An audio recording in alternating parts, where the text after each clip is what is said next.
Hello everyone, welcome back to my channel. आज मैं chapter life processes से बहुत ही इंपॉर्टेंट क्वेश्चंस के टाइप्स लाई हूँ और जो आज के क्वेश्चंस के टाइप्स हैं वो असर्शन रीजन से रिलेटेड हैं। असर्शन रीजन के क्वेश्चंस में आज एक्सप्लेन करूँगी और उसके पहले जो ऑप्शंस दिए रहते हैं ABCD करके, उनमें क्या लिखा होता है बहुत सारे बच्चों को समझने में प्रॉब्लम होती है, तो मैं वो एक्सप्लेन करूँगी सबसे पहले और उसके बाद मैं कुछ क्वेश्चंस को एक्सप्लेन करूँगी जिससे आपको अच्छी तरीके से समझ में आएगा कि इन क्वेश्चंस में करना क्या होता है और कैसे इनके आंसर्स लिखेंगे। तो चलिए हम एक एक करके समझते हैं कि जो ऑप्शंस पहले लिखे होते हैं उनमें क्या लिखा होता है, उसका क्या मीनिंग है। तो यहाँ पे आपको दिखेंगे पेपर में सबसे पहले ABCDE करके आपको ऑप्शंस दिए रहेंगे और इन ऑप्शंस को पढ़ने के बाद आपको क्वेश्चंस पढ़ना है और तब जा कर के उनके सही आंसर्स लिखने हैं। सबसे पहले यहाँ पे जो ए ऑप्शन है यहाँ पे दिया है कि if both assertion and reason are correct and the reason is the correct explanation of the assertion. आप क्वेश्चन पढ़ेंगे और उसमें ए ऑप्शन तभी सही लिखेंगे जब असर्शन एंड रीज़न दोनों ही करेक्ट हो और साथ ही साथ जो रीज़न है वो करेक्ट एक्सप्लेनेशन होगा असर्शन का। तो याद रखिएगा, इसमें असर्शन रीज़न दोनों करेक्ट होने चाहिए, उसके साथ साथ जो रीज़न दिया हुआ है वो भी बिल्कुल करेक्ट एक्सप्लेनेशन होना चाहिए असर्शन का, तभी जाकर के आपका ए ऑप्शन सही होगा आंसर। बी ऑप्शन सही कब होगा, आप कब लिखेंगे कि बी ऑप्शन है आपका आंसर। तो if both assertion and reason are correct but the reason is not the correct explanation of the assertion. B option तब सही होगा जब असर्शन एंड रीज़न दोनों ही करेक्ट होंगे लेकिन जो रीज़न दिया हुआ है वो करेक्ट एक्सप्लेनेशन नहीं है होगा असर्शन का, तब आप लिखेंगे कि बी ऑप्शन आपका आंसर सही है। सी ऑप्शन में क्या दिया है कि if the assertion is correct but the reason is incorrect. C option तब होगा जब असर्शन करेक्ट होगा और रीज़न इनकरेक्ट होगा, तब आप सी ऑप्शन लिखेंगे आंसर। उसी तरीके से डी देख लेते हैं क्या है। डी में लिखा है कि if the assertion is incorrect but the reason is correct. D option आपका आंसर तभी होगा जब असर्शन इनकरेक्ट है लेकिन जो रीज़न दिया हुआ है क्वेश्चन में वो करेक्ट होगा। उसी तरीके से लास्ट ऑप्शन जो ई है वो आपका आंसर कब हो सकता है, जब असर्शन एंड रीज़न दोनों ही इनकरेक्ट होंगे, तब आप लिखेंगे कि ई आंसर है आपका। तो ये तो सबसे स्टार्टिंग में आपको पेपर में देखने के लिए मिलेगा और इन्हीं के बेसिस पे आपको क्वेश्चंस पढ़ने हैं और तब जाके ऑप्शंस पे टिक करना है या लिखना है। तो चलिए अब मैं कुछ क्वेश्चंस के एग्जांपल्स करके आपको बता रही हूँ। कुछ क्वेश्चंस लिए हैं मैंने और जब क्वेश्चंस मैं आपको बताऊँगी तब आप अच्छी तरीके से समझ जाएंगे। तो सबसे पहला यहाँ पे क्वेश्चन है, इसमें असर्शन ये दिया हुआ है कि diffusion does not meet high energy requirement of multicellular organisms. तो डिफ्यूजन से क्या होता है कि जो हाई एनर्जी रिक्वायरमेंट है मल्टीसेलुलर ऑर्गेनिजम्स में वो पूरा नहीं हो पाता है। और इसके साथ साथ इसमें रीज़न ये दिया है कि diffusion is a fast process but only occurs at the surface of body. Reason बोला जा रहा है कि डिफ्यूजन एक फास्ट प्रोसेस है जो कि सिर्फ बॉडी के सरफेस पे ही होता है। तो यहाँ पे आपने दोनों चीज़ें पढ़ ली, असर्शन एंड रीज़न। अब आपको देखना है कि कौन सा सही है और या कौन सा गलत है, या दोनों सही है या दोनों गलत है। तो हम देखते हैं कि असर्शन जो दिया हुआ है वो बिल्कुल सही है, क्योंकि जो डिफ्यूजन का प्रोसेस है उससे मल्टीसेलुलर ऑर्गेनिजम्स में हाई एनर्जी रिक्वायरमेंट की वो जो डिमांड है वो पूरी नहीं हो पाती है। लेकिन रीज़न यहाँ पे इनकरेक्ट है क्योंकि डिफ्यूजन एक स्लो प्रोसेस है, यहाँ पे लिखा है फास्ट प्रोसेस। तो ये एक स्लो प्रोसेस है जो कि एनर्जी रिक्वायरमेंट मल्टीसेलुलर ऑर्गेनिजम्स में पूरा नहीं कर पाता है। तो assertion is correct and the reason is incorrect, और ये हमने देखा था सी ऑप्शन में। तो यहाँ पे देखिए सी ऑप्शन में लिखा है if assertion is correct but the reason is incorrect.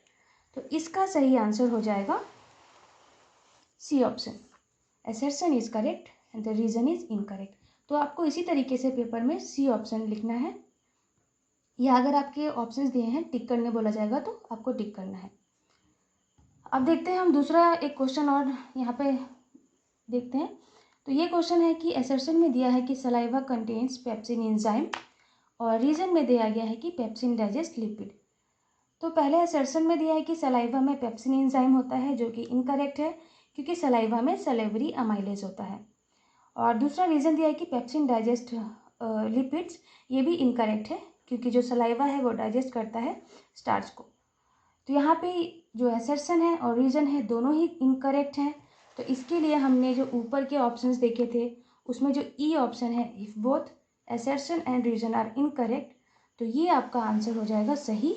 यहाँ पे हम लिखेंगे E both the statements are incorrect, that is both assertion and reason are incorrect. तो उम्मीद है आपको अब समझ में आ रहा होगा कि किस तरीके से इन क्वेश्चंस को किया जाता है। और बहुत ही सिंपल क्वेश्चन है, बहुत ही इजी टाइप के आएंगे आपको, बस कुछ बच्चों को समझने में प्रॉब्लम होता है, तो इसीलिए मैं कुछ एग्जांपल्स के साथ जो टाइप्स ऑफ क्वेश्चन आते हैं वो लेके एक्सप्लेन कर रही हूँ। तो कुछ और क्वेश्चंस में अभी एक्सप्लेन करूँगी, और ये सारे क्वेश्चन बोर्ड एग्जाम के लिए काफ़ी इंपॉर्टेंट हैं। तो यहाँ पे तीसरा क्वेश्चन मैंने ये लिया है कि असर्शन में दिया जाएगा आपको कि pyruvate is a 6 carbon molecule, और रीज़न है कि it is prepared in the cytoplasm as the first step to cellular respiration. तो असर्शन दिया है कि pyruvate is a 6 carbon molecule, तो असर्शन बिल्कुल गलत है क्योंकि पायरुवेट 6 कार्बन मॉलिक्यूल नहीं है, 3 कार्बन मॉलिक्यूल है। तो यहाँ पे असर्शन पहले ही रॉन्ग हो गया आपका, लेकिन जो रीज़न है वो करेक्ट है, क्योंकि साइटोप्लाज्म में जो सबसे पहला स्टेप होता है सेलुलर रेस्पिरेशन में, वो पायरुवेट ही वहाँ पे प्रिपेयर्ड होता है। तो यहाँ पे आपका आंसर हो जाएगा डी, जहाँ पे कि असर्शन है आपका इनकरेक्ट, लेकिन जो रीज़न है वो करेक्ट है। उसी तरीके से कुछ और क्वेश्चंस डिस्कस कर लेते हैं। यहाँ पे है आपका असर्शन में दिया है कि rings of cartilage are present in the throat. जो थ्रोट है हमारा उसमें रिंग्स ऑफ कार्टिलेज प्रेजेंट होते हैं, और रीज़न दिया है कि this ensures that the air passage does not collapse, और इसकी वजह से क्या होता है कि जो एयर पासेज है वो कोलैप्स नहीं होता है। तो यहाँ पे देखिए असर्शन और रीज़न दोनों ही करेक्ट है, और जो रीज़न है वो बिल्कुल करेक्ट एक्सप्लेनेशन है असर्शन का। तो हमने जो ऑप्शंस लिखे थे स्टार्टिंग में उसमें ए ऑप्शन यही था कि दोनों स्टेटमेंट्स जब करेक्ट होंगे और रीज़न जो होगा वो बिल्कुल करेक्ट एक्सप्लेनेशन होगा असर्शन का, तो ए ऑप्शन सही हो जाएगा।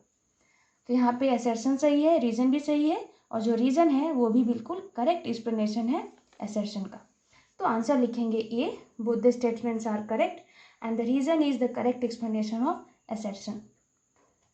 नेक्स्ट क्वेश्चन देखते हैं। यहाँ पे 5th क्वेश्चन है, in human being the respiratory pigment is haemoglobin.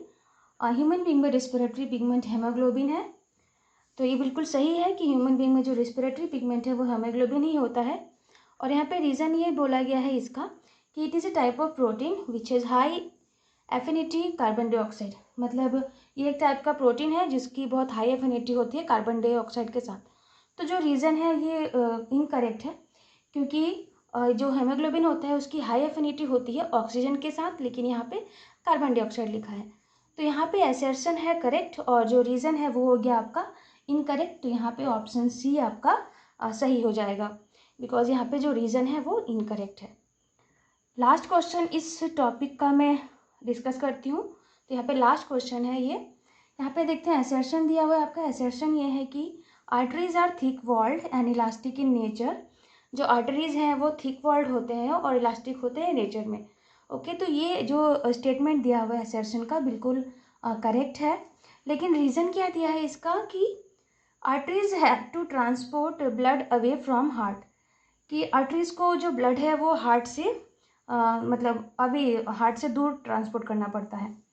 तो ये रीज़न इससे रिलेटेड तो नहीं है कि आर्टरीज का थिक वॉल्ड और इलास्टिक क्यों होते हैं, उससे इसका कोई रीज़न से रिलेशन नहीं है कि आर्टरीज को ब्लड दूर ट्रांसपोर्ट करना पड़ता है, बल्कि आर्टरीज के पास थिक वॉल्ड और इलास्टिक नेचर में इसीलिए होते हैं क्योंकि वो ब्लड को अंडर प्रेशर ट्रांसपोर्ट करते हैं।